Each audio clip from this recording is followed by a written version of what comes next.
Assalamualaikum warahmatullahi wabarakatuh. Perkenalkan, nama saya adalah Latif Fauji dengan NIM 24101028. Dan saya di sini ingin menyelesaikan atau ingin melampirkan tugas yang dinamakan mata kuliah Filsafat Pendidikan Islam dan Problematika Kontemporer.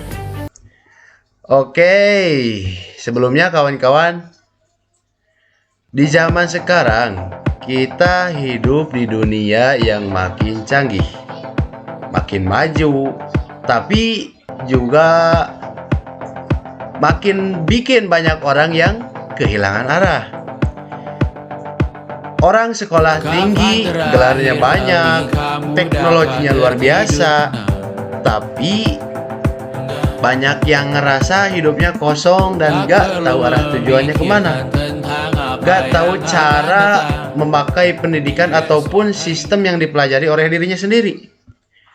Nah, izinkan di sini saya melampirkan yang dinamakan pentingnya memahami filsafat pendidikan Islam.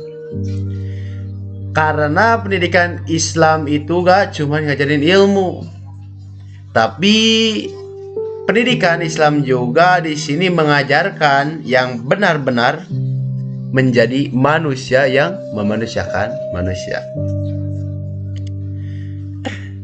Ada 3 konsep yang sering dibilang ataupun yang sering diucapkan di luar lingkup filsafat pendidikan Islam. Adapun yang ke-1 yaitu ontologi, yang kedua epistemologi, yang ketiga aksiologi. Nah, kita bisa lihat gimana pendidikan Islam bisa dijawab dengan problematika modern kayak sekularisasi ilmu, krisis spiritualitas, sampai manusia makin diperlakukan kayak objek teknologi. Masuk ke dalam materi pertama yaitu ontologi ataupun hakikat manusia dan pendidikan. Pertama kita bahas dulu tentang ontologi. Poin yang ke-1, ontologi itu ngomongin soal hakikat sesuatu. Dalam hal ini hakikat dan manusia hakikat ataupun disebut hakikat pendidikan. Dalam pendidikan Islam, manusia bukan cuman makhluk biologis yang bekerja terus-menerus, yang makan dan tidur. Akan tetapi manusia yang memiliki ruh ataupun akal, yang punya tugas ataupun intuisi, yaitu hati.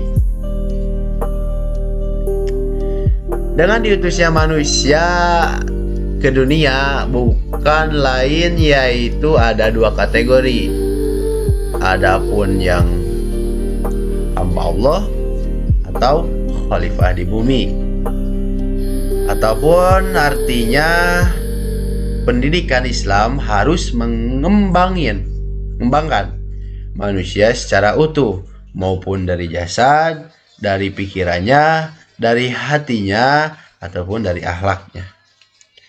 Tapi masalahnya kawan-kawan, di dunia modern ini manusia sering dianggap kayak mesin produksi sekolah. Itu dianggap menjadi pabrik atau pencetak manusia dengan 4 kategori yang tadi, yaitu jasad, pikiran, hati, dan akhlak. Dan manusia cuman jadi output ekonomi, yang akhirnya manusia itu kehilangan makna hidupnya sendiri. Nah, ontologi pendidikan Islam ngingetin kepada kita semua bahwa manusia bukan robot, manusia bukan alat industri, tapi manusia punya nilai spiritual.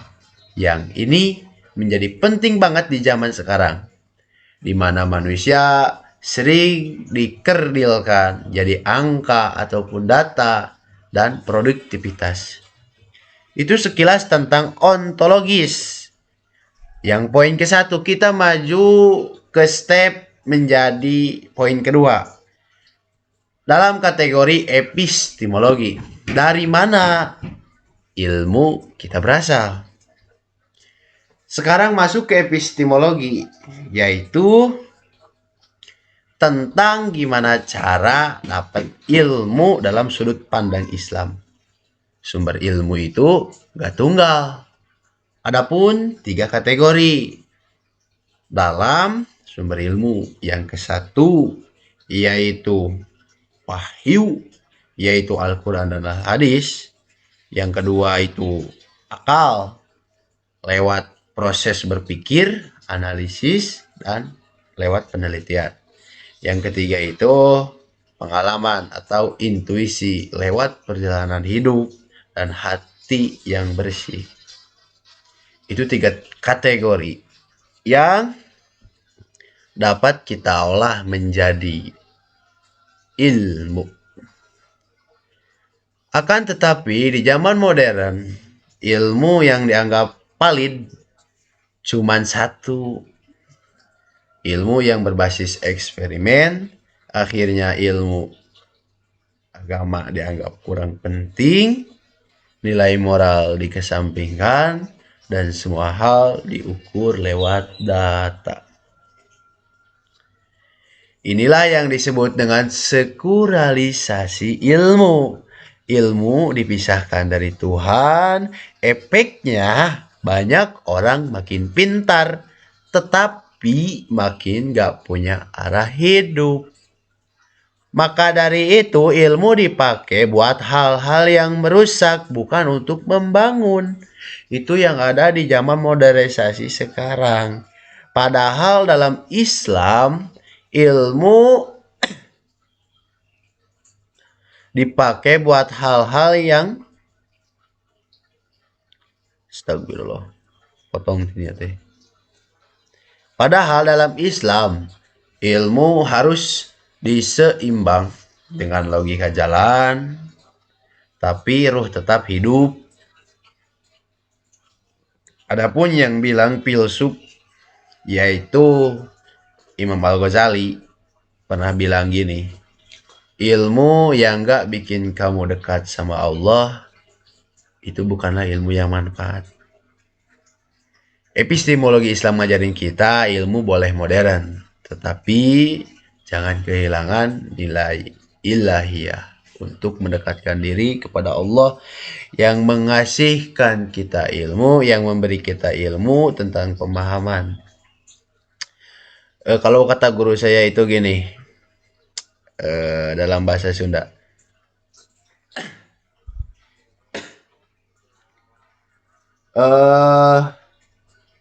manfaat ilmu lain kewajiban,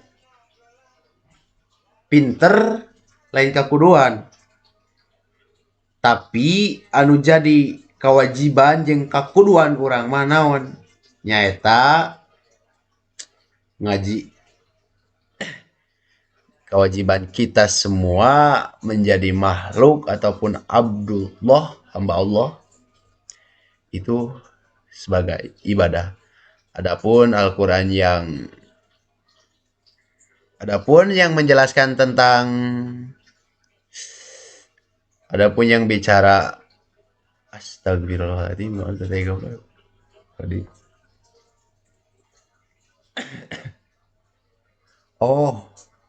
Allah bersabda dalam firman-Nya, Bismillahirrahmanirrahim, wa ma khalaqnal jinna wal insan illa liya'budun. Hakikatnya manusia itu diciptakan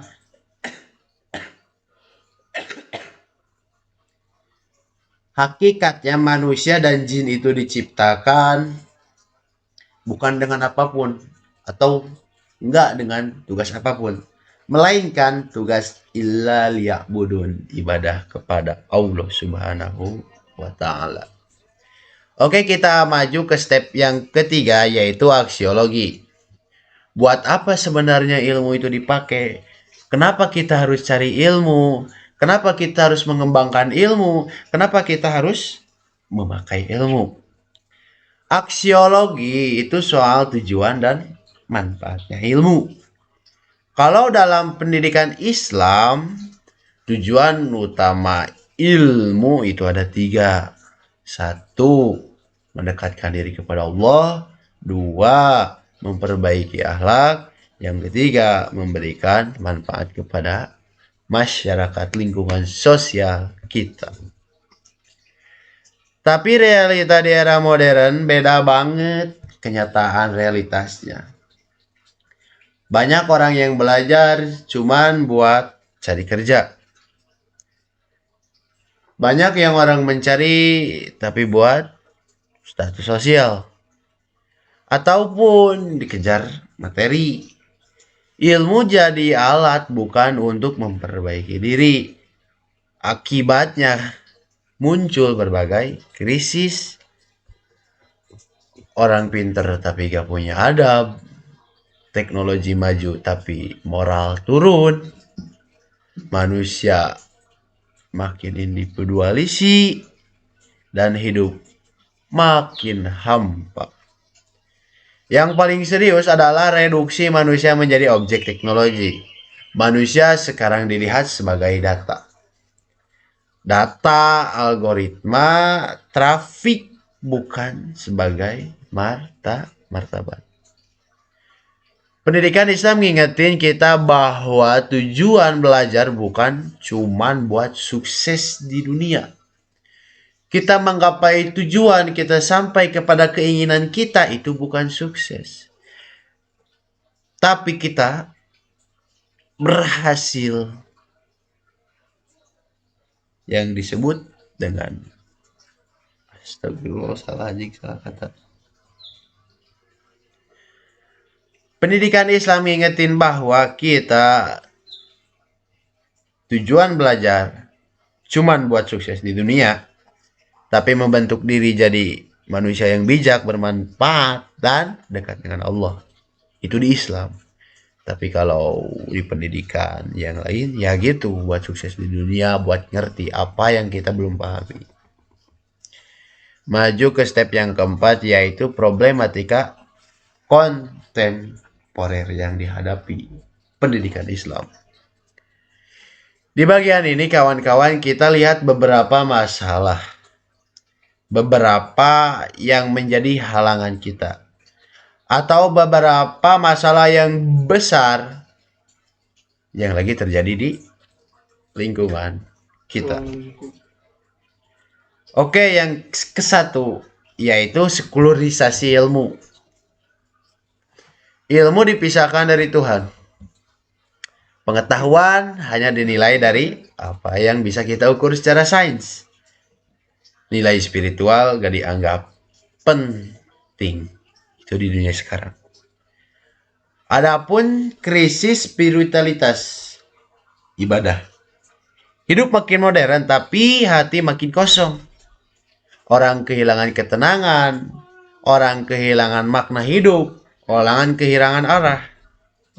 Nah, di sini bisa disebut dengan masalah di modernisasi zaman sekarang, yaitu krisis spiritualitas. Yang ketiga, manusia jadi objek teknologi. Segala hal diproses lewat algoritma. Algoritma itu banyak kategori, banyak macamnya. Ataupun dari e-commerce. Jadi maksud dengan algoritma itu, kalau zaman sekarang, zaman modernisasi, dengan canggihnya teknologi, kita ngikutin teknologi, itu yang disebut algoritma. Kita mengikuti alur zaman. Manusia diperlakukan sebagai data. Martabat manusia makin terancam. Itu menjadi manusia jadi objek teknologi. Yang keempat yaitu merosotnya akhlak. Akhlak meski di pendidikan makin maju, krisis moral tetap terjadi. Orang pintar pun bisa jadi korupsi, menipu, bahkan merusak masyarakat. Masalah-masalah ini bukan sekedar masalah ilmu, tapi masalah nilai dan arahan pendidikan. Kita ngerti apa itu kebohongan, tapi kita masih menjalani kebohongan itu musuh Allah, kawan-kawan. Itu yang sedang terjadi di zaman sekarang. Kita tahu ilmu, tapi kita melanggarnya sendiri. Kita tahu kebenaran, tapi kita melanggar kebenarannya tersebut. Itu yang kita ketahui di zaman sekarang, kawan-kawan. Mana yang baik, mana yang buruk kita tahu, tapi kemana kita mengarahkannya. Itu tergantung nafsi yang ada di diri kita. Kepada poin yang kelima, kembali kepada materi, substansi materi, yaitu refleksi diri. Kawan-kawan, jujur aja, kalau kita lihat keadaan dunia sekarang, rasanya manusia kaya itu makin tersesat. Serba cepat, serba sibuk, serba modern, tapi dalam hati orang banyak yang merasa dirinya itu apa? Coba kalian refleksi. Kita refleksikan diri saja, refleksi diri pribadi. Jadi di titik ini filsafat pendidikan Islam jadi penting banget di dalam kehidupan. Nah, maka dari filsafat ini kayak kompas yang ngarahin kita supaya gak kehilangan diri sendiri, gak terumbang-ambing dalam luasnya samudra, gak kebawa arus angin, gak kebawa alurnya ombak.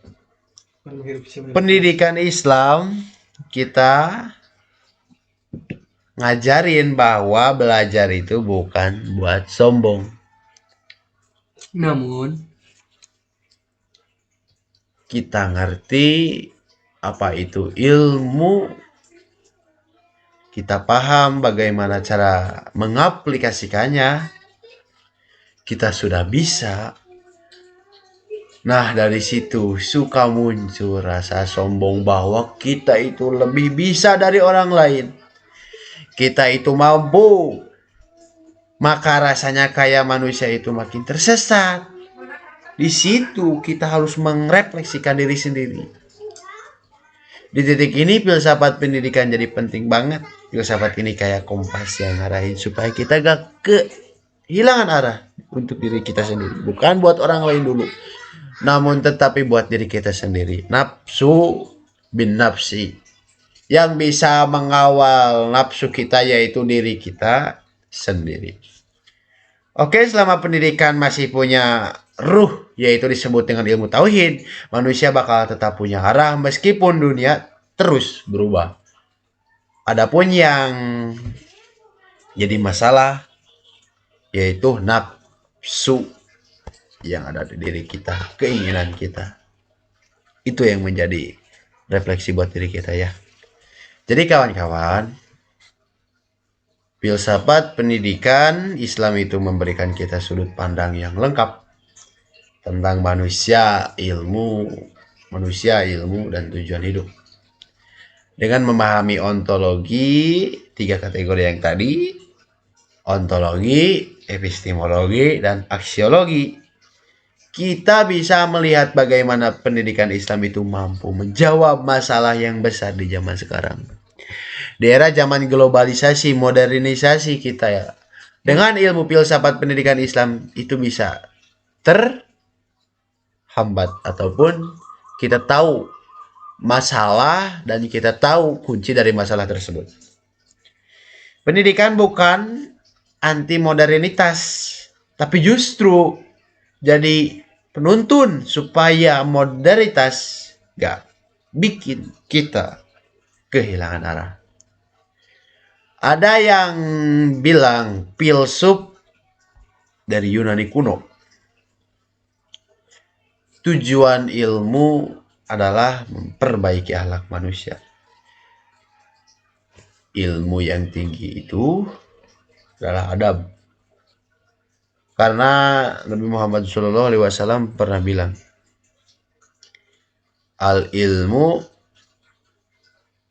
Jadi kalau kita sederhanakan kepada artinya, lebih baik berilmu, lebih baik beradab tapi tidak berilmu.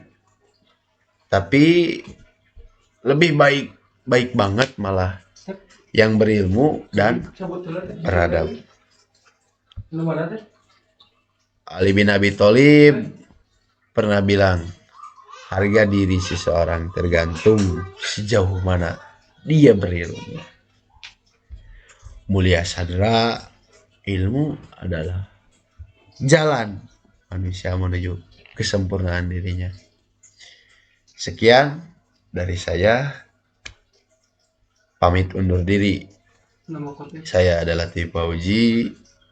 Kalau banyak kurangnya mohon maaf, karena saya emang banyak kurangnya, terutama dalam sekitar pengetahuan atau tentang memahami cara diri saya berbicara, cara diri saya memahami dengan keadaannya dunia ini yang sekarang ini.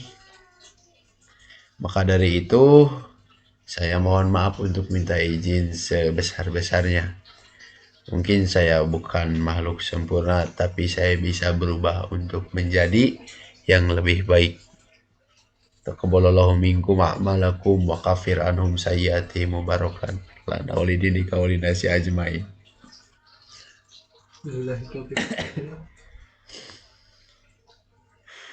Billahi wa taufiq wal hidayah wal inayah.